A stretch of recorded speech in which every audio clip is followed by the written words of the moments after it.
Everyone. Today let us start with the next topic in the unit number 1, human values, that is empathy and also self-confidence. First, let us have a story on empathy by Prerana 4 semester ANC. So, good evening, all. Today, I am going to narrate a story on the basic value that is empathy. So, the story starts with once while a shop owner placed a note on his door and said, "Puppies for sale." So, now this sign always have a way of attracting young children, and to no surprise, a small boy saw the sign and went to the owner of the puppies. The boy asked, "How much are you going to sell the puppies for?" The owner replied, "Anywhere from $30 to $50. $50. The little boy did not have much money and he said, "I have $2. Can I please look at them?" The shop owner smiled and showed him the puppies. He saw 5 cute puppies, but one puppy among them was lagging behind. Immediately, the little boy singled out the lagging, limping puppy and said, "What's wrong with that little dog?" The shop owner explained that the veterinary doctor had examined the little puppy and had discovered it did not have a hip socket. That's why it would always limp. The little boy became excited and said, "That is the puppy I want to buy." The shop owner said, "No, you don't want to buy that little dog. If you really want him, I'll just give him to you." The little boy got quite upset. He looked straight into the owner's eyes, pointing his finger, and said, "I don't want you to give him to me. That little dog is worth every bit as all the other dogs, and I'll pay full price." Then the owner said, "He will never be able to run and jump and play with you like the other dogs." And then the little boy rolled up his pant and revealed a badly twisted, crippled leg supported by a big metal brace, and just looked up at the owner and said, "Well, I don't run so well myself, and the little puppy will need someone who understands." So, empathy is the ability to understand and share the feelings of the others. The moral here is Okay. So let us start with the empathy. With this story, we can easily understand what actually empathy means. So empathy in Kannada, it is Anubhuti Shakti. ಕನ್ನಡದೊಳಗೆ ನಾವು ಅದಕ್ಕೆ ಅನುಭೂತಿ ಶಕ್ತಿ ಅಂತ ಕರಿತೀವಿ. ಅಂದ್ರೆ ಇನ್ನೊಬ್ಬರ ಮನಸ್ಸನ್ನು ಅರ್ಥ ಮಾಡಿಕೊಳ್ಳುವಂತಹ ಶಕ್ತಿ. ಅಂದ್ರೆ ಇನ್ನೊಬ್ಬರ ನೋವನ್ನು ಅರ್ಥ ಮಾಡ್ಕೊಳ್ಳೋದು, ಅಥವಾ ಅವ್ರ ಫೀಲಿಂಗ್ಸ್ ನಾವು ಅರ್ಥ ಮಾಡ್ಕೊಳ್ಳೋದು, ಅಥವಾ ಅವ್ರ ಅವ್ರ ನೋಟದೊಳಗೆ, ದೃಷ್ಟಿಯೊಳಗೆ ನಾವು ನೋಡುವುದು. So thinking in their views. So this is called as empathy. So let us define it clearly. Empathy begins with showing concern to the feelings of others.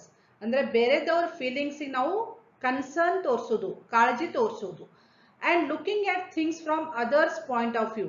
ಅಂದ್ರೆ ಅವ್ರು ಯಾವ ರೀತಿ ಥಿಂಕ್ ಮಾಡ್ತಾರ, ಯಾವ ಡೈರೆಕ್ಷನ್ ಒಳಗೆ ಥಿಂಕ್ ಮಾಡ್ತಾರಲ್ಲ, ಆ ಡೈರೆಕ್ಷನ್ ಒಳಗೆ ನಾವು ಥಿಂಕ್ ಮಾಡೋದು. So that is called as empathy.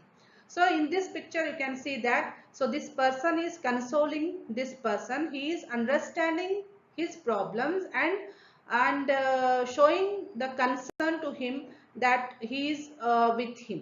So ಈ ಪಿಕ್ಚರ್ ನಿಮ್ಗೆ ಏನ್ ಕಾಣಿಸುತ್ತೆ ಅಂದ್ರೆ, ಸೊ ನಾವು ಇನ್ನೊಬ್ಬರ ಫೀಲಿಂಗ್ಸ್ ಅರ್ಥ ಮಾಡ್ಬೋದು, ಅಥವಾ ಅವ್ರಿಗೆ ನಾವು ಸಪೋರ್ಟ್ ಮಾಡೋದು, ಸ್ಟ್ರೆಂಗ್ಥನ್ ಮಾಡೋದು. ಸೊ ಈ ಫೀಲಿಂಗಿಗೆ ಏನಂತ ಕರಿತೀವಿ ನಾವು ಎಂಪತಿ ಅಂತ ನಾವು ಕರಿತೀವಿ. And generally to speak, here it is given, seeing with the eyes of another. So ಬೇರೆದವ್ರು ಯಾವ ರೀತಿ ನೋಡ್ತಾರಲ್ಲ ಆ ರೀತಿ ನಾವು ನೋಡೋದು.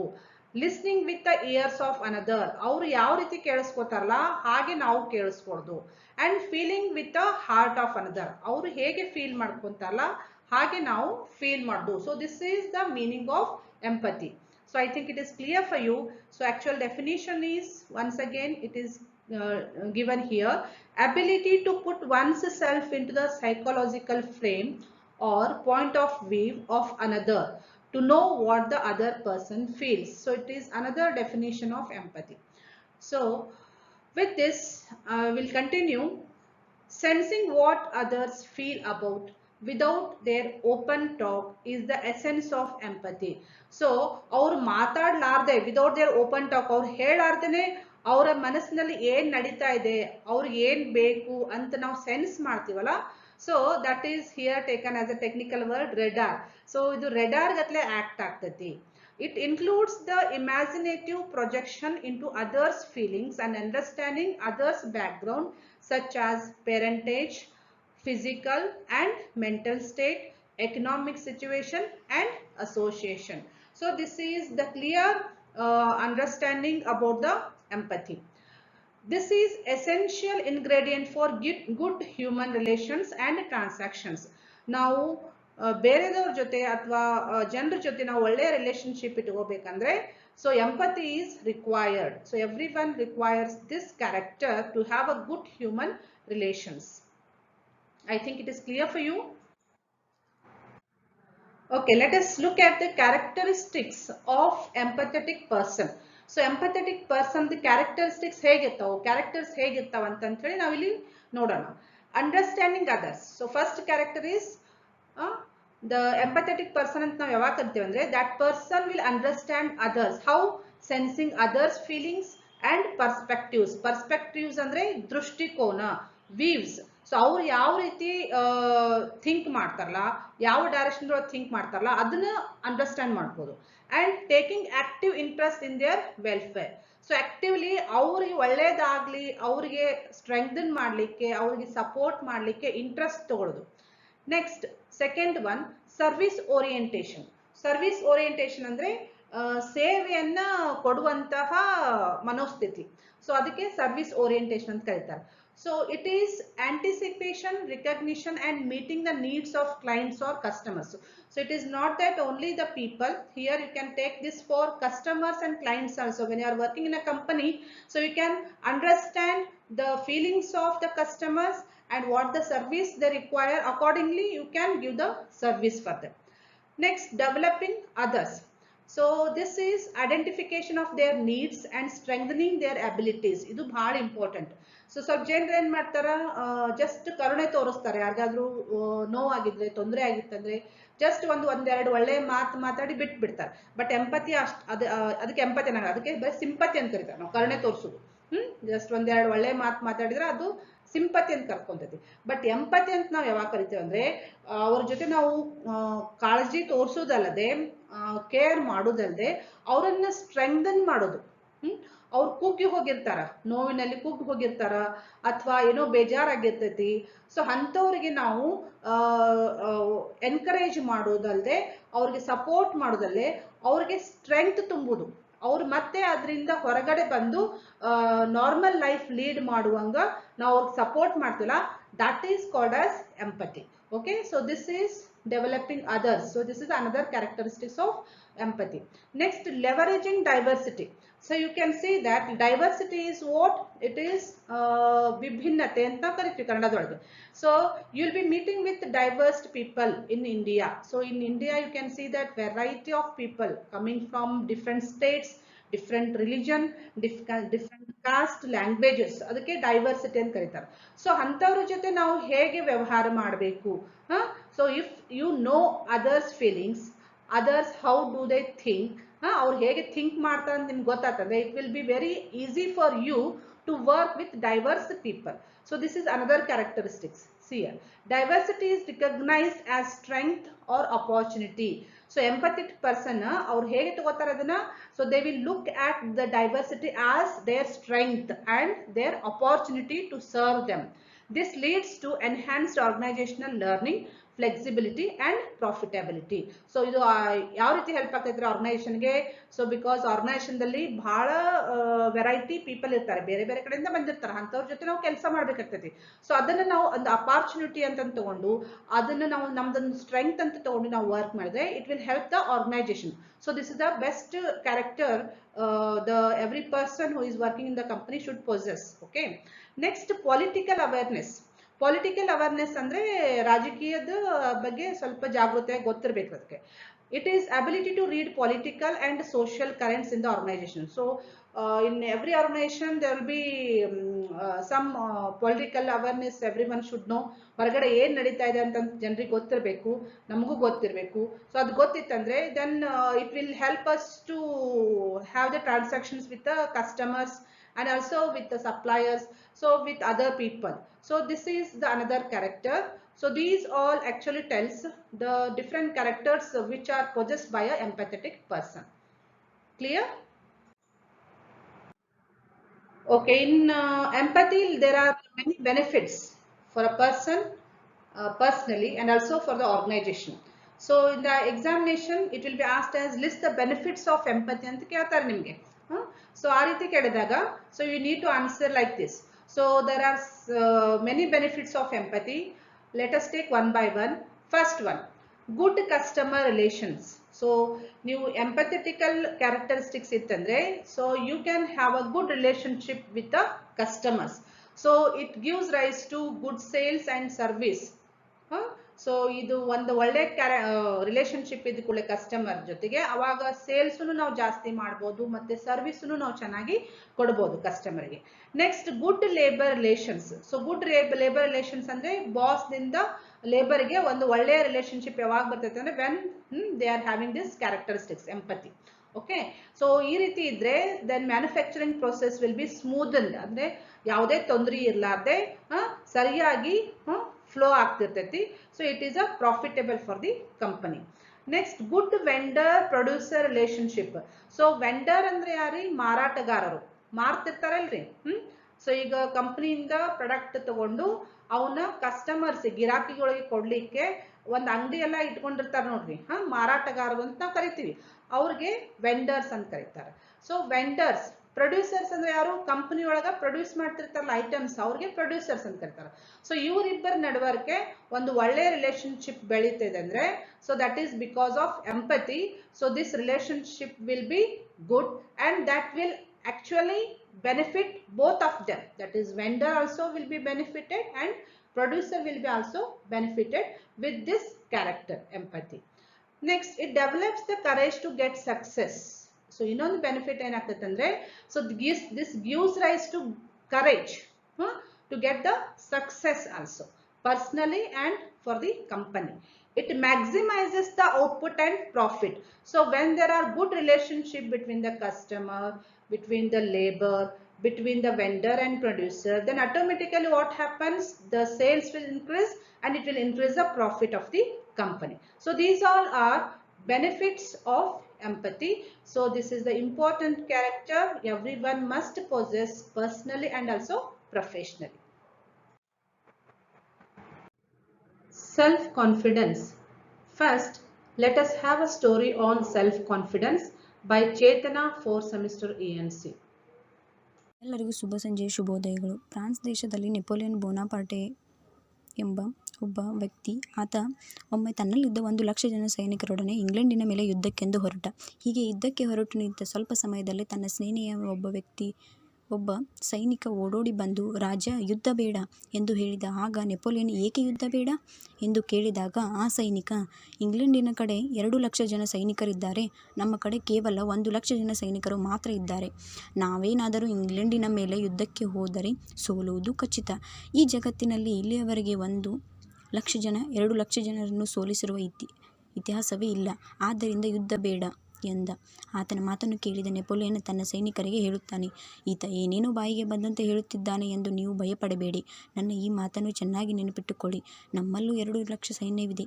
ನೀವೆಲ್ಲ ಸೇರಿ 1,00,000 ಸೈನಿಕರಾದರೆ ನಾನು ನೆಪೋಲಿಯನ್, ನಾನೊಬ್ಬನೇ 1,00,000 ಜನ ಸೈನಿಕರಿಗೆ ಸಮನಾಗಿದ್ದೇನೆ. ಬನ್ನಿ, ನಾವೆಲ್ಲರೂ ಸೇರಿ ಹೋರಾಡೋಣ ಎಂದು ಹೇಳಿ ಯುದ್ಧ ವಿಮೆಗೆ ಹೊರಟ. ನೆಪೋಲಿಯನ್ ಅಂದಿನ ದಿನದ ಆ ಯುದ್ಧ ಹೇಗಿತ್ತಪ್ಪ ಎಂದರೆ, ಆ ಒಂದೇ ಒಂದು ಯುದ್ಧದಿಂದ ಹಿಂದಿನ ದಿನ ಯಾರಿಗೂ ಗೊತ್ತಿರದ ನೆಪೋಲಿಯನ್ ಆ ಯುದ್ಧದ ನಂತರ ಜಗದ್ವಿಖ್ಯಾತನಾದ. ಇಡೀ ಜಗತ್ತು ಆತನನ್ನು ಅಪಾರವಾಗಿ ಗೌರವಿಸಿತು. ಇದು ಸಾಧ್ಯವಾದುದನ್ನು ಆತನಲ್ಲಿದ್ದ ಅದಮ್ಯವಾದಂಥ ಆತ್ಮವಿಶ್ವಾಸದಿಂದ ತಾನೇ. ಸ್ನೇಹಿತರೆ, ನೆಪೋಲಿಯನ್ ಕೊನೆ ದಿನಗಳಲ್ಲಿ ಆತನನ್ನು ಇಂಗ್ಲೆಂಡಿನವರು ಬಂಧಿಸಿ ಸೆರೆಮನೆಯಲ್ಲಿಟ್ಟಿರುತ್ತಾರೆ. ಆತನನ್ನು ಆದಷ್ಟು ಬೇಗ ಕೊಲ್ಲಬೇಕೆಂದು ಎಲ್ಲ ಕಡೆ ಪಿತೂರಿಗಳನ್ನು ನಡೆಸುತ್ತಿರುತ್ತಿದ್ದಾರೆ. ಹೀಗಿರಬೇಕಾದ್ರೆ ಒಂದು ದಿನ ಮಧ್ಯರಾತ್ರಿಯಲ್ಲಿ ನೆಪೋಲಿಯನ್ ಒಂದು ಸಣ್ಣ ಮೇಣದ ಬತ್ತಿಯ ಬೆಳಕಿನಲ್ಲಿ ಇಂಗ್ಲೆಂಡಿನ ಒಂದು ಭೂಪಟವನ್ನು ನೋಡುತ್ತಾ ಕುಳಿತಿದ್ದ. ಆಗ ಅಲ್ಲಿಗೆ ಬಂದಂಥ ಸೇನಾಧಿಕಾರಿ, ನೆಪೋಲಿಯನ್, ಇಷ್ಟು ಮಧ್ಯರಾತ್ರಿಯಲ್ಲಿ ಮಲಗದೆ ಮೇಣದ ಬತ್ತಿಯ ಬೆಳಕಿನಲ್ಲಿ ಏನನ್ನು ನೋಡುತ್ತಾ ಕುಳಿತಿರುವೆ ಎಂದು ಕೇಳಿದಾಗ, ಅದಕ್ಕೆ ನೆಪೋಲಿಯನ್, ಅಕಸ್ಮಾತ್ ಒಂದು ವೇಳೆ ನೀವೇನಾದರೂ ನನ್ನನ್ನು ಗಲ್ಲಿಗೇರಿಸುವಾಗ ನಾನು ತಪ್ಪಿಸಿಕೊಂಡರೆ ಅಥವಾ ಈ ಸೆರೆಮನೆಯಿಂದ ನಾನೇನಾದರೂ ತಪ್ಪಿಸಿಕೊಂಡರೆ ಹೊರಗೆ ಹೋದ ನಾನು ಸುಮ್ಮನೆ ಇರುತ್ತೇನೆಂದು ಭಾವಿಸಿರುವೇನೋ? ಖಂಡಿತ ಇಲ್ಲ. ಹೊರಗೆ ಹೋದ ತಕ್ಷಣ ಒಂದು ದೊಡ್ಡ ಸೈನ್ಯವನ್ನು ಕಟ್ಟುತ್ತೇನೆ. ಯಾವ ರೀತಿ ನಾನು ಸೈನ್ಯವನ್ನು ಕಟ್ಟುತ್ತೇನೆಂದರೆ, ಆ ಸೈನ್ಯದಿಂದ ಇಡೀ ಇಂಗ್ಲೆಂಡನ್ನು ಆಕ್ರಮಿಸಿ ಗೆಲ್ಲುತ್ತೇನೆ. ಇಡೀ ಇಂಗ್ಲೆಂಡನ್ನು ಗೆದ್ದು ನಾನು ಚಕ್ರವರ್ತಿಯಾದಾಗ ಇಂಗ್ಲೆಂಡಿನ ಯಾವ ಸ್ಥಳವನ್ನು ನನ್ನ ರಾಜಧಾನಿಯನ್ನಾಗಿ ಮಾಡಿಕೊಳ್ಳಬೇಕೆಂದು ಮೇಣದ ಬತ್ತಿಯ ಬೆಳಕಿನಲ್ಲಿ ಈಗಲೇ ಇಂಗ್ಲೆಂಡಿನ ಭೂಪಟದಲ್ಲಿ ನೋಡುತ್ತಿದ್ದೇನೆ ಎಂದು ಹೇಳುತ್ತಾನೆ ನೆಪೋಲಿಯನ್. ಅಬ್ಬಾ, ಎಂಥ ಆತ್ಮವಿಶ್ವಾಸ! ಬದುಕುಳಿಯುವ ಸಂದರ್ಭ, ಸನ್ನಿವೇಶ ಕಿಂಚಿತ್ತೂ ಆತನಿಗಿರಲಿಲ್ಲ. ಆದರೂ ನಾನು ಗೆದ್ದೇ ಗೆಲ್ಲುತ್ತೇನೆ ಎನ್ನುವಂತಹ ಅದಮ್ಯವಾದ ಆತ್ಮವಿಶ್ವಾಸವೇ ನೆಪೋಲಿಯನ್ನನ್ನು ಇಡೀ ಜಗತ್ತಿಗೆ ಪರಿಚಯಿಸಿತ್ತು. ನೆಪೋಲಿಯನ್ನಿಗಿದ್ದ ಆತ್ಮವಿಶ್ವಾಸ ಇದ್ದರೆ ಎಂಥ ಸಾಮಾನ್ಯನೂ ಸಹ ಅಸಾಮಾನ್ಯನಾಗಬಲ್ಲ. ನನ್ನ ಪ್ರೀತಿಯ ಮಿತ್ರರೇ, ಈ ಜಗತ್ತಿನಲ್ಲಿ ನಾವಂದುಕೊಂಡದ್ದೆಲ್ಲ ನಮಗೆ ಸಿಗುವುದಿಲ್ಲ, ಆದರೆ ಪಡೆದೇ ಪಡೆಯುತ್ತೇನೆ ಎಂಬ ಆತ್ಮವಿಶ್ವಾಸ ಇದ್ದರೆ ನಾವಂದುಕೊಂಡದ್ದು ನಮಗೆ ಸಿಗಲೇಬೇಕು, ಸಿಕ್ಕೇ ಸಿಗುತ್ತದೆ. ಒಬ್ಬ ಶಕ್ತಿಶಾಲಿಯನ್ನು ಶಕ್ತಿಹೀನನ್ನಾಗಿಸುತ್ತದೆ ಹಾಗೂ ಒಬ್ಬ ಶಕ್ತಿಹೀನನ್ನು ಶಕ್ತಿಶಾಲಿಯನ್ನಾಗಿಸುತ್ತದೆ ಅದೇ ಆತ್ಮವಿಶ್ವಾಸ. ಚೆನ್ನಾಗಿ ನೆನಪಿಡಿ ಸ್ನೇಹಿತರೆ, ಇತಿಹಾಸವೆಂದರೆ ಅದು ಮಾನವನ ಇತಿಹಾಸ. ಆ ಮಾನವ ಯಾರೆಂದರೆ ತನ್ನಲ್ಲಿ ತನಗೆ ಶ್ರದ್ಧೆ ಹಾಗೂ ತನ್ನಲ್ಲಿ ತನಗೆ ಆತ್ಮವಿಶ್ವಾಸವಿರುವಂತಹ ಮಾನವ. ಅಂಥವರ ಇತಿಹಾಸವೇ ನಿಜವಾದ ಇತಿಹಾಸ. ಅಂಥರಲ್ಲಿ ನೀವು ಒಬ್ಬರು ಯಾಕಾಗಬಾರದು? ಆಕೆ ನಿಮ್ಮ ಕೈಯಲ್ಲಿ. ಮುಂದಿಟ್ಟ ಹೆಜ್ಜೆಯನ್ನು ಹಿಂದಿಡಬೇಡ. ಯಾರಿಗೆ ಗೊತ್ತು, ಆ ಹೆಜ್ಜೆ ಇತಿಹಾಸವನ್ನೇ ಸೃಷ್ಟಿ ಮಾಡುವ ಹೆಜ್ಜೆಯಾಗಬಹುದು. ಧನ್ಯವಾದಗಳು. So from the story we learnt what it actually means self-confidence. So in detail let us study about this. First let us define the self-confidence. Certainty in one's own capabilities, values and goals. So this is the definition of a self-confidence. So self-confidence ಅಂತಂದ್ರೆ ಅಂದ್ರೆ ನಮ್ಮಲ್ಲಿ ಇರುವಂತ ಆತ್ಮವಿಶ್ವಾಸಕ್ಕೆ ನಾವು self confidence ಅಂತ ನಾವು ಕರಿತೀವಿ. So self confidence ಅಂದ್ರೆ ಏನ್ರಿ? ಸರ್ಟನಿಟಿ, ನಿಶ್ಚಿತತೆ. ಯಾವುದರಲ್ಲಿ? ಇನ್ ಒನ್ಸ್ ಓನ್ ಕೆಪಾಬಿಲಿಟೀಸ್. ಸೊ ನಮ್ಮ ಶಕ್ತಿಯ ಬಗ್ಗೆ, ನಮ್ಮ ಕೆಪಾಸಿಟಿ ಬಗ್ಗೆ ನಮಗೆ ನಂಬಿಕೆ ಇಡೋದು. ನಿಶ್ಚಿತತೆ ಅಂದ್ರೆ ನಂಬುದು. ಮತ್ತೆ values. So we should give the value for that. And also goals. So ನಾವೇನ್ ಸೆಟ್ ಮಾಡಿರ್ತಿಲ್ಲ ಗೋಲ್, ಅದು ನಾವು ರೀಚ್ ಮಾಡೇ ಮಾಡ್ತೀವಿ. ಅದು positive attitude. I can do it, we will do it, we can do it ಅಂತಂತೀವಲ್ಲ. So that gives rise to positive attitude and that character is called as a self confidence. Okay, self confidence is positive attitude ಅಂದ್ರೆ ಇದು ಒಂದು ಒಳ್ಳೆಯ ಮನೋಭಾವ, wherein the individual has some positive and realistic view of himself with respect to the situations in which one gets involved. So ಅದರ ಬಗ್ಗೆ ಅವರಿಗೆ ಒಂದು ಆತ್ಮವಿಶ್ವಾಸ ಇರ್ತೈತಿ. ಅವ್ರು ಏನ್ ಗೋಲ್ ಸೆಟ್ ಮಾಡಿರ್ತಾರಲ್ಲ, ಸೊ ಅದನ್ನ ನಾವು ಮುಟ್ತೀನಿ ಅಂತ ಅನ್ನುವಂತ ಛಲ ಅವ್ರಿಗೆ ಇರ್ತದಲ್ಲ. So this is taken as a positive attitude in one self. The people with self-confidence exhibit courage to get into action.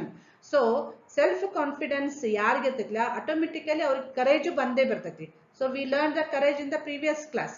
So ಕರೇಜ್ಗೆ ಬೇಸಿಕ್ ಕ್ಯಾರೆಕ್ಟರ್ ಏನಿರ್ಬೇಕಂತ ಕಲ್ತೀವಿ ನಾವು, ಸೆಲ್ಫ್ ಕಾನ್ಫಿಡೆನ್ಸ್ ಇರಬೇಕು ಅಂತ ನಾವು ಕಲ್ತಿದ್ದೀವಿ ನೋಡ್ರಿ. So that here it is continued. Courage to get in to action. So ಯಾರಿಗೆ ಸೆಲ್ಫ್ ಕಾನ್ಫಿಡೆನ್ಸ್ ಇರ್ತೈತಲ್ಲ, ಆಟೋಮೆಟಿಕಲಿ ಅವ್ರಿಗೆ ಧೈರ್ಯನೂ ಇದ್ದೇ ಇರ್ತೈತಿ. And unshakable faith in their abilities. So ಬೇರೆ ಯಾರು ಬೇಕಾದ ನಿಮ್ ಬಗ್ಗೆ ಮಾತಾಡಿದ್ರು ನೀವು ಅದನ್ನ ನಂಬಂಗಿಲ್ಲ. ಸೊ ನಿಮ್ದು ಕೆಪಾಸಿಟಿ ಏನು ಅಂತ ನಿಮ್ಗೆ ಗೊತ್ತಿರ್ತೈತಿ. ಸೊ ದಟ್ ಈಸ್ ನೀವು ಅದನ್ನ ಫುಲ್ ನಂಬಿರ್ತೀರಿ. So that is taken as unshakable faith in their abilities, whatever may be their positions. So ನಿಮ್ಮ ಪೊಸಿಷನ್, ನಿಮ್ಮ ಸ್ಥಾನ ಏನೇ ಇರಲಿ, ದೊಡ್ಡದಿರಲಿ ಸಣ್ಣದಿರಲಿ, ಸೊ ಪೊಸಿಷನ್ ಮೇಲೆ ಡಿಪೆಂಡೆಂಟ್ ಇರಂಗಿಲ್ಲ. ಸೊ ನೀವು will be believing in yourself. ನಿಮ್ಮ ಆತ್ಮವಿಶ್ವಾಸದ ಮೇಲೆ ಫುಲ್ ನಂಬಿಕೆ ಇರ್ತೈತೆ ನಿಮಗೆ. So they are not influenced by threats or challenges and are prepared. So one more very important point is, so self confident people ಇರ್ತಾರಲ್ಲ, ಅವರು ಬೇರೆ ಯಾವುದ್ರಿಂದನೂ ಇನ್ಫ್ಲೂಯೆನ್ಸ್ ಆಗಲ್ಲ. ಒಂದೊಂದ್ಸಲ ಏನಾಗ್ತದೆ, ಬೇರೆದವ್ರ ಕಡೆ ಆಗಂಗಿಲ್ಲ ಅಥವಾ ಹೆದರಿಸಬಹುದು, ಚಾಲೆಂಜ್ ಮಾಡಬಹುದು. ಸೊ ಅವು ಯಾವು ನಿಮ್ಮನ್ನ ಇನ್ಫ್ಲುಯೆನ್ಸ್ ಮಾಡಂಗಿಲ್ಲ. So they will not change you. So this is called as a self confidence. So here you can see that the natural and unexpected consequences ಏನೇ ಬರ್ಬೋದು ಮುಂದೆ ನಿಮಗೆ ಈಗ difficult situation ಬಂದ್ರೂ ನೀವು ಅದರಿಂದ ಹಿಂಸರಂಗಿಲ್ಲ. So you'll be facing any difficult situation if you are having a self confidence. So this example you can see here in this picture, a boy is jumping from this end to this end. So this is possible only when he is having the self confidence. So who are not having the self confidence, then it becomes very difficult for them to reach to reach their goal set by them. Okay, I think it is clear for you.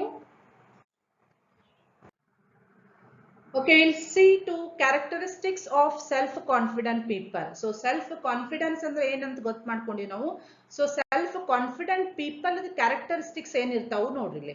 So some of them are listed here. A self-assured standing. So ಯಾರು self-confident ಇರ್ತಾರಲ್ಲ ಅವ್ರಿಗೆ self-assured standing ಇರ್ತೈತಿ. So ಅವರಲ್ಲಿ ಒಂದು ಸ್ಥಿರತೆ ಇರ್ತೈತಿ. ಅವ್ರು stand ಆಗಿರ್ತಾರ, ಅವ್ರು ಏನ್ ಗೋಲ್ ಸೆಟ್ ಮಾಡಿರ್ತಾರಲ್ಲ ಅದನ್ನ ರೀಚ್ ಮಾಡ್ಲಿಕ್ಕೆ ಅವರು ಒಂದು ಅಶ್ಯೂರೆನ್ಸ್ ಅವರಲ್ಲಿ ಒಂದು ಸೆಲ್ಫ್ ಅಶ್ಯೂರ್ಡ್ ಸ್ಟ್ಯಾಂಡಿಂಗ್ ಅಂದ್ರೆ ಅವರಲ್ಲಿ ಸ್ಥಿರತೆ ಇರ್ತೈತೆ ಅಂತ ನಾವು ತಗೋಬಹುದು. Willing to listen to learn from others and adapt ಅಂದ್ರೆ ಬೇರೆದವ್ರ ಕಡೆಯಿಂದ ಕಲಿಯೋದು ಅಥವಾ ಅವರು ಏನ್ ಹೇಳ್ತಿರ್ತಾರಲ್ಲ ಅದನ್ನ ನಾವು ಲಕ್ಷ್ಯ ಕೊಟ್ಟು ಕೇಳೋದು. ಲಿಸನ್ ಅಂದ್ರೆ ಲಕ್ಷ್ಯ ಕೊಟ್ಟು ಕೇಳೋದು. And also learning. ಸೊ ಬೇರೆದವ್ರು ಏನಾದ್ರು ಹೊಸದ್ ಹೇಳ್ತಿದ್ರೆ, ಏನಾದ್ರು ಬೇರೆ ಐಡಿಯಾಸ್ ಕೊಟ್ಟಿದ್ರೆ ಅದನ್ನ ಕಲಿಯುವಂತ ಮನೋಸ್ಥಿತಿ. ಮತ್ತೆ ಅಡಾಪ್ಟ್ ಮಾಡುವಂತ, ಫ್ಲೆಕ್ಸಿಬಲ್ ಆಗಿರೋದು. ನಾನೇ ಸರಿ ಅಂತಂತ ಇರೋದು ತಪ್ಪು. Because all the time I am not always right. So all the time we will not be always right. Sometimes we may be wrong. So in that time we should ask others, we should learn from them. So this is also one of the characteristics of self confidence. Next, frank to speak the truth. Idu bhal important. Self confident people avaru yavaglu they will be free to speak the truth. ಪ್ರಾಮಾಣಿಕರಾಗಿರ್ತಾರೆ. Respect others efforts and give due credit. So ಅವರು ಬೇರೆದವರು ಯಾವ್ದಾದ್ರು ಒಂದು ಒಳ್ಳೆ ಕೆಲಸ ಮಾಡಿದಾಗ ಅವರಿಗೆ respect ಕೊಡೋದು ಅಷ್ಟೇ ಅಲ್ಲದೆ ಅವ್ರಿಗೆ ಕ್ರೆಡಿಟ್ ಕೊಡೋದು, ರಿವಾರ್ಡ್ ಕೊಡೋದು. So that is also one of the character of a self confident people. And you can see this lady is going on a rope and by balancing. So this is possible just because of a self confidence in her. So this thing I think this picture will tell you about some characteristics of a self confident people. Is this clear? Next comes factors which shape self confidence. So which all the factors will shape our self confidence? Nam self confidence develop agಬೇಕಂದ್ರೆ ಏನೇನ್ factors ನಮಗೆ influence ಮಾಡ್ತಾವ. So this is asked in the examination, like explain the factors which shape self confidence in a person. So you can see this picture. A small ant is capable of carrying this big stone. So this is because of its self confidence. So this actually have don't give up policy. So this don't give up policy comes because of its self confidence. Okay. So let us take one by one which all the factors are influencing to shape our self confidence. First, heredity. Heredity andre from parents ಬಂದಿರ್ತಾವಲ್ಲ genes ನಲ್ಲಿ. So ವಂಶಾವಳಿ ಅಂತ ನಾವು ಕರಿತೀವಿ ನೋಡ್ರಿ. So ಅದರಿಂದನೂ ನಾವು influence ಆಗಿರ್ತೀವಿ self confidence. Parents ಕಡೆಯಿಂದ ಬಂದಿರ್ಬೋದು ಅಥವಾ ಫ್ಯಾಮಿಲಿ ಎನ್ವಿರಾನ್ಮೆಂಟ್, ನಾವು ಬೆಳೆದು ಬಂದ ವಾತಾವರಣ ಅಥವಾ ಎಲ್ಡರ್ಸ್ ನಮ್ಮ ಹಿರಿಯರಿಂದ ನಮ್ಮ ಕಡೆ ಬಂದಿರ್ತದೆ ಸೆಲ್ಫ್ ಕಾನ್ಫಿಡೆನ್ಸ್ ಕ್ವಾಲಿಟಿ ಬರಬಹುದು. So this is one factor. Next, friendship. So friends ದೊಳಗಿನಿಂದನೂ ನಾವು ಇನ್ಫ್ಲೂಯೆನ್ಸ್ ಆಗಿರ್ತೀವಿ self confidence. That is influence of friends or colleagues. Colleagues ಅಂದ್ರೆ ನಮ್ಮ ಜೊತೆ ಯಾರು ವರ್ಕ್ ಮಾಡ್ತಿರ್ತಾರಲ್ಲ ಅವರಿಂದ ನಾವು ಇನ್ಫ್ಲೂಯೆನ್ಸ್ ಆಗ್ಬೋದು ಸೆಲ್ಫ್ ಕಾನ್ಫಿಡೆನ್ಸ್ಗೆ. ನೆಕ್ಸ್ಟ್, ಇನ್ಫ್ಲೂಯೆನ್ಸ್ ಆಫ್ ಸುಪೀರಿಯರ್ಸ್ ಅಂದ್ರೆ ನಮ್ಮ ಮೇಲಿನ ಬಾಸ್ ದಿಂದನೂ ನಾವು ಇನ್ಫ್ಲೂಯೆನ್ಸ್ ಆಗ್ಬೋದು. ಅಥವಾ ರೋಲ್ ಮಾಡೆಲ್ಸ್. ನಾವು ಇವರನ್ನು ರೋಲ್ ಮಾಡೆಲ್ ಅಂತ ನಾವು ತಗೊಂಡಿರ್ತೀವಿ. ಅದು ನೀವು ಅನ್ಕೊಂಡಂಗೆ ಫಿಲ್ಮ್ ಆಕ್ಟರ್ಸ್ ನೀವು ಒಬ್ಬೊಬ್ಬರನ್ನ ರೋಲ್ ಮಾಡೆಲ್ ಇಟ್ಕೊಂಡಿರ್ತೀರಿ. ಅಥವಾ ಲೀಡರ್ಸ್ ಯಾರಾದ್ರೂ ಹಿಸ್ಟ್ರಿ ಓದಿದಾಗ ಯಾರಿಗಾದ್ರೂ ಒಬ್ಬರು ನಾವು ರೋಲ್ ಮಾಡೆಲ್ ಅಂತ ಮಾಡ್ಕೊಂಡಿರ್ತೀವಿ ನೋಡಿ. So we will be influenced from them because of their self confidence. they would be creating the history. So that is why we take them as a role model. So ಅವರಿಂದ ನಾವು influence ಆಗಿರ್ತೀವಿ. Next, ಇನ್ನೊಂದು ಏನ್ factor ನಮ್ಗೆ influence ಮಾಡ್ತದೆ ಅಂದ್ರೆ training in the organisation. So ಯಾರಿಗಾದ್ರೂ suppose self confidence lack ಇತ್ತಂದ್ರೆ ಕೊರತೆ ಇತ್ತಂದ್ರೆ ಅವರಿಗೆ ಪ್ರಾಪರ್ ಟ್ರೈನಿಂಗ್ ಕೊಟ್ರೆ ಅದು ಸೆಲ್ಫ್ ಕಾನ್ಫಿಡೆನ್ಸ್ ನಾವು ಬಿಲ್ಡ್ ಮಾಡಬಹುದು. So these all are the some factors which will help us to build our self confidence. Clear? So methods of developing self-confidence. So here this actually tells how to develop the self-confidence. So the question is asked like, explain the methods of developing self-confidence. So examination alli ee sara keltare ee riti. So yav methods ನಾವು use ಮಾಡಬಹುದು ನೋಡಿ. First one, SWOT analysis. SWOT stands for strength, weakness, opportunities, threats. So already you know about this SWOT. So SWOT ದಲ್ಲಿ 4 words important ಬರ್ತಾವೆ. Strength. So analyse ಮಾಡೋದಂದ್ರೆ ಏನು? So SWOT analysis is actually done for personally and also for organisation. So 2 ವೇದೊಳಗೆ ನಾವು SWOT analysis ಮಾಡ್ಕೋತೀವಿ. So ಇಲ್ಲಿ personally SWOT analysis ನಾವು ಮಾಡ್ಕೋಬೇಕಂದಾಗ ಸೊ ನನ್ನ ಕಡೆ ಅಥವಾ ನಮ್ಮ ಕಡೆ ಇದ್ದಂತ ಸ್ಟ್ರೆಂತ್ ಏನು, ವೀಕ್ನೆಸ್ ಏನು, ಅಪಾರ್ಚುನಿಟೀಸ್ ಯಾವ್ದ, ನಮಗೆ ಥ್ರೆಟ್ಸ್ ಏನೈತಿ, ಸೊ ಇದ್ರ ಬಗ್ಗೆ ನಾವು ಅನಲೈಸ್ ಮಾಡ್ಕೊಂಡಾಗ ನಮ್ಗೆ ಗೊತ್ತಾಗ್ತೈತಿ. So what actually the characters we are having, strengths we are having, so that we can focus, we can build the strength. ನಾವು ಇಲ್ಲಿ ಬಿಲ್ಡ್ ಮಾಡಬಹುದು ಸ್ಟ್ರೆಂತ್. ನಮ್ಮ ಕಡೆ ನಮ್ದು ಏನ್ ಸ್ಟ್ರೆಂತ್ ಐತೆ ಅಂತ ನಮ್ಗೆ ಗೊತ್ತಿದ್ರೆ ಅಷ್ಟೇ ನಾವು ಅದ್ರ ಮೇಲೆ ಫೋಕಸ್ ಮಾಡಬಹುದು, ಬಿಲ್ಡ್ ಮಾಡಬಹುದು. ಓಕೆ, ನೆಕ್ಸ್ಟ್ ನಮ್ಮ ಕಡೆ ಏನ್ ವೀಕ್ನೆಸ್ ಇದೆ ಅಂತ ಹೇಳಿ ಅನಲೈಸ್ ಮಾಡ್ಕೋಬೇಕ್ರಿ. ಸೊ ಅನಲೈಸ್ ಮಾಡ್ಕೊಂಡ್ಮೇಲೆ ಅವನ್ನ ಆದಷ್ಟು ನಾವು ಅದನ್ನ ಕಡಿಮೆ ಮಾಡಬೇಕು, ಅವಾಯ್ಡ್ ಮಾಡಬೇಕು, ಓವರ್ಕಮ್ ಮಾಡಬೇಕು. So that is also another point after we analyze it. Overcome the weakness. So these two factors are internal. So internal factors ರೀ. ಸೊ ನಮ್ಮ ಒಳಗಡೆಯಿಂದನ ನಮ್ಗೆ ಗೊತ್ತಾಗ್ತೈತಿ ನಮ್ಮ ಸ್ಟ್ರೆಂತ್ ಏನು, ವೀಕ್ನೆಸ್ ಏನು ಅಂತ ಹೇಳಿ ನಮ್ಗೆ ನಾವು ಅನಲೈಸ್ ಮಾಡಿದ್ಮೇಲೆ ಗೊತ್ತಾಗ್ತೈತಿ. So that is the internal factor. So next ಏನ್ ಬರ್ತೈತ್ರಿ? ಅಪಾರ್ಚುನಿಟಿ. ಸೊ ಅಪಾರ್ಚುನಿಟಿ ಅಂದ್ರೆ ನಮಗೆ ಇದ್ದಂತ ಅಪಾರ್ಚುನಿಟಿ, ಅವಕಾಶಗಳು ಏನು ಅಂತ ಹೇಳಿ ನೀವು ಅನಲೈಸ್ ಮಾಡಿದಾಗ ನೀವು ಗೊತ್ತು ಮಾಡ್ಕೊಂತೀರಿ. ಎಕ್ಸ್ಪ್ಲೋರ್ ಅಂದ್ರೆ ಫೈಂಡ್ ಔಟ್ ಮಾಡೋದು, find out the opportunities. So ನಮ್ಗೆ ಏನೇನು ಅಪಾರ್ಚುನಿಟೀಸ್ ಅದಾವ? ಸೊ ನಿಮ್ಗೆ ಎಕ್ಸಾಂಪಲ್ ಕೊಡ್ಬೇಕಂದ್ರೆ ಈಗ ಬಿಲ್ಡ್ ಸ್ಟ್ರೆಂತ್. ಸ್ಟ್ರೆಂತ್ ಅಂದ್ರೆ some may be very good at hard working, some may be very good at handwriting ಭಾಳ ಚೆನ್ನಾಗಿರ್ತಾವೆ, ಒಬ್ರು ರೀಡಿಂಗ್ ಚೆನ್ನಾಗಿ ಮಾಡ್ತಿರ್ತಾರ, ಒಬ್ರು ಸ್ಟೋರಿ ಚೆನ್ನಾಗಿ ಹೇಳ್ತಿರ್ತಾರ. Some of them may be good at communication, so speech ಕೊಡುವಂತ ಕೆಪಾಸಿಟಿ, ಓಕೆ ಏನಂತ ಕರೀತಾರೆ? ಸ್ಟ್ರೆಂಗ್ಸ್ ಅಂತ ಕರೀತಾರೆ. ವೀಕ್ನೆಸ್ ಅಂದ್ರೆ ನಾವು ಎದ್ರೊಳಗೆ ವೀಕ್ ಇರ್ತೀವಿ. ಒಬ್ಬೊಬ್ರಿಗೆ ಸ್ಟೇಜ್ ಕರೇಜ್ ಇರ್ತೈತಿ, ಒಬ್ಬರು ಕಮ್ಯುನಿಕೇಶನ್ ಪ್ರಾಬ್ಲಮ್ ಇರ್ತೈತಿ, ಒಬ್ಬೊಬ್ರು ಇಂಗ್ಲಿಷ್ ವೀಕ್ ಇರ್ತೈತಿ, ಮ್ಯಾಥ್ಸ್ ವೀಕ್ ಇರ್ತೈತಿ, ಅದು ವೀಕ್ನೆಸ್ ಅಂತ ತಗೋತಾರೆ. So it all differs from person to person. Next opportunity. ಈಗ ನೀವು ಡಿಪ್ಲೊಮಾದೊಳಗೆ ನಿಮ್ಗೆ ಏನು ಅಪಾರ್ಚುನಿಟಿ ಐತಿ? ಡಿಪ್ಲೊಮಾ ಮುಗಿಸಿದ ತಕ್ಷಣ ನೀವು ಜಾಬಿಗೆ ಹೋಗ್ಬೋದು, ಪ್ಲಸ್ ನೀವು ಇಂಜಿನಿಯರಿಂಗ್ ಮಾಡ್ಬೋದು, ಡೈರೆಕ್ಟ್ ಸೆಕೆಂಡ್ ಇಯರ್ ನೀವು ಇಂಜಿನಿಯರಿಂಗ್ ಹೋಗ್ಬೋದು, ಅಥವಾ you can get some scholarship facilities, opportunities. ಆಮೇಲೆ ನೀವು ಡಿಗ್ರಿ ಮಾಡ್ಕೊಂಡು IAS ಆಫೀಸರ್ನು ಆಗ್ಬೋದು if you apply for that. So the software engineer ಆಗ್ಬೋದು, ಹಾರ್ಡ್ವೇರ್ ಇಂಜಿನಿಯರ್ ಆಗ್ಬೋದು. So those are the opportunities. Next threat ಏನಿದೆ ನಿಮಗೆ? ಹೆದರಿಕೆ ಯಾವ್ದ್ರಿಂದ ಆಗ್ತೈತಿ ಅಂದ್ರೆ ಎಕ್ಸಾಮಿನೇಷನ್ ಥ್ರೆಟ್ ಇರ್ಬೋದು, ಅಥವಾ ಫೇಲ್ ಆಗ್ತೀನಿ ಅನ್ನುವಂಥ ಹೆದರಿಕೆ ಇರ್ಬೋದು. ಸಮ್ ಕಾಂಪಿಟೇಷನ್ಸ್, ಈಗ nowadays in the competitive world, whether I get the job or not, so that may be the threat. So ಇದನ್ನ ನೀವು ಸರಿಯಾಗಿ ಅನಲೈಸ್ ಮಾಡಿದ ಕೂಡಲೇ ಸೊ ಒನ್ ಕನ್ಕ್ಲೂಷನ್ ನೀವು ಬರ್ಬೋದು, ನನ್ನ ಕಡೆ ಸ್ಟ್ರೆಂತ್ ಏನೈತಿ, ಅದು ಯಾವ್ದ್ರ ಮೇಲೆ ನಾವು ಫೋಕಸ್ ಮಾಡಬೇಕು, so that I can use that strength to get that opportunity ನಾನು ಪಡ್ಕೋಬೇಕಂದ್ರೆ ನನ್ನ ಕಡೆ ಯಾವ್ದು ಸ್ಟ್ರೆಂತ್ ಐತಿ ಅಂತ ನಾವು ಅನಲೈಸ್ ಮಾಡಿದ ಕೂಡ ಆ ಅಪಾರ್ಚುನಿಟಿ ನಾವು ಈಸಿಲಿ ನಾವು ಪಡ್ಕೋಬಹುದು, ಅವಕಾಶವನ್ನು ನಾವು ದೊರಕಿಸ್ಕೋಬಹುದು. ಸಪೋಸ್ ನಮ್ದು ವೀಕ್ನೆಸ್ ಏನೈತಿ ಅಂತ ಗೊತ್ತಾಗ್ತದ್ರೆ ಅದು ನಾವು ಮಿನಿಮೈಸ್ ಮಾಡ್ಕೊಳ್ಳುವಂತ ಪ್ರಯತ್ನ ಮಾಡ್ತೀವಿ. ಓಕೆ, ಈಗ ನಾವು ಇಂಗ್ಲಿಷ್ನಲ್ಲಿ ವೀಕ್ ಅದೀವಿ ಅಂತ ತಿಳ್ಕೊಂಡ್ರೆ, ಸೊ ಇಂಗ್ಲಿಷ್ನಲ್ಲಿ ನಾವು ವೀಕ್ ಇದ್ರೆ ಸಪೋಸ್ ನಮ್ದು hard work is our strength. So English ಮೇಲೆ ನಾವು ಜಾಸ್ತಿ ವರ್ಕ್ ಮಾಡೋದು, ಪ್ರಾಕ್ಟೀಸ್ ಮಾಡ್ತಾ so then English may become a strong point in you. So ಅದು ನೀವು ಮಿನಿಮೈಸ್ ಮಾಡ್ಕೊಂಡಂಗೆ ಆಗ್ತೈತಿ weakness. So then you can use it as your strength afterwards. So once you know about your threats, you can minimize it. Once you know about weakness, you can minimize it, so that you can build the strength and get the opportunities available. So this SWOT analysis you can do it personally. So personally ನೀವು ಮಾಡಿದ್ರೆ so ನಿಮಗೆ ಒಂದು ನಿಮ್ಮ ಬಗ್ಗೆ ನೀವು ತಿಳ್ಕೊಳ್ಳಿಕ್ಕೆ help ಮಾಡ್ತೈತಿ. So this will help to understand what you are, who am I, ನಾನು ಯಾರು ಅಂತ ನಾವು ಅನಲೈಸ್ ಮಾಡ್ಕೊಳ್ಳಕ ತಿಳ್ಕೊಳ್ಳಿಕ್ಕೆ ಸೊ ಇದು SWOT ಅನಲೈಸಿಸ್ ಹೆಲ್ಪ್ ಮಾಡ್ತೈತಿ.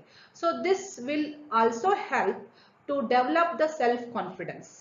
ಸೆಲ್ಫ್ ಕಾನ್ಫಿಡೆನ್ಸ್ ನಿಮ್ಮಲ್ಲಿ ಡೆವಲಪ್ ಮಾಡಬೇಕಂದ್ರೆ so you just do the SWOT analysis. So in home today you start doing the SWOT analysis. So ನಿಮ್ಮ ಸೆಲ್ಫ್ ಕಾನ್ಫಿಡೆನ್ಸ್ ಬಿಲ್ಡ್ ಮಾಡ್ಕೋಬೇಕಂದ್ರೆ ನೀವು SWOT ಅನಾಲಿಸಿಸ್ ಮಾಡ್ರಿ. ಒಂದು ಸೈಡ್ ಒಂದು ಪೇಪರ್ನಲ್ಲಿ ಒಂದು ಸೈಡ್ ಒಂದು ಚಾರ್ಟ್ ಮಾಡ್ಕೊಡ್ರಿ. ಸ್ಟ್ರೆಂಗ್ಸ್ ಏನು ಲಿಸ್ಟ್ ಮಾಡ್ಕೊಡ್ರಿ, ವೀಕ್ನೆಸ್ ಏನು ಲಿಸ್ಟ್ ಮಾಡ್ಕೊಡ್ರಿ, ಆಮೇಲೆ ಅಪಾರ್ಚುನಿಟೀಸ್ ಏನು ಲಿಸ್ಟ್ ಮಾಡ್ಕೊಡ್ರಿ, ಆಮೇಲೆ ನಿಮ್ಮ ಥ್ರೆಟ್ಸ್ ಏನು ಲಿಸ್ಟ್ ಮಾಡ್ಕೊಡ್ರಿ. ಸೊ ಲಿಸ್ಟ್ ಮಾಡ್ಕೊಂಡು what you should do, you try to overcome the weakness and overcome the threat, and then you will focus on the building the strength, and after that you see that you can explore the opportunities. So this will help you a lot personally in your life to reach the goal. Okay, next, training to evaluate risks and face them. So self confidence hege develop ಮಾಡ್ಕೋಬೇಕಂದ್ರೆ ಇನ್ನೊಂದು ನೀವು training ತಗೋಬಹುದು. How to evaluate the risk and also how to face them. So risk ಬಂದಾಗ, challenges ಬಂದಾಗ ಅದನ್ನ ನಾವು ಹೇಗೆ face ಮಾಡ್ಕೋಬೇಕು ಅಂತಂತ ಹೇಳಿ ನೀವು ಟ್ರೈನಿಂಗ್ ತಗೊಂಡು ಸೆಲ್ಫ್ ಕಾನ್ಫಿಡೆನ್ಸ್ ಡೆವಲಪ್ ಮಾಡ್ಕೋಬಹುದು. ಸೆಲ್ಫ್ ಟಾಕ್ ಅಂದ್ರೆ ಏನು? ನಮ್ಮ ಜೊತೆ ನಾವೇ ಮಾತಾಡುದ್ರಿ.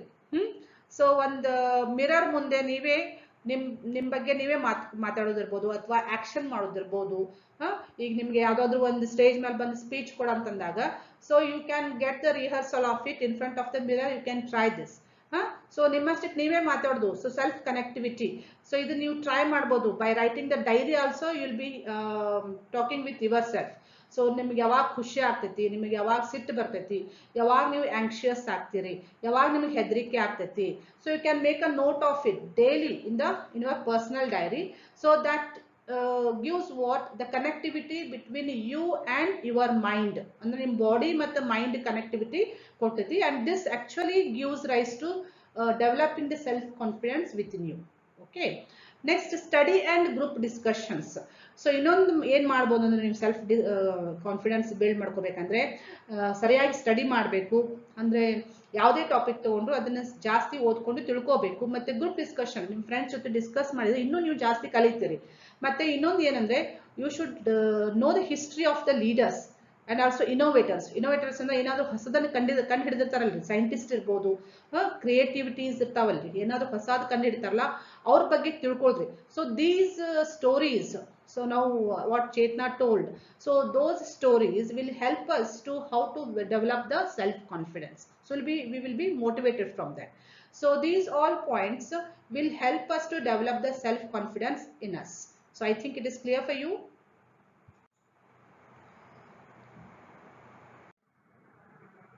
So we have learned a very good topics today, that is empathy and self confidence. It's very clear for you. So let us stop here.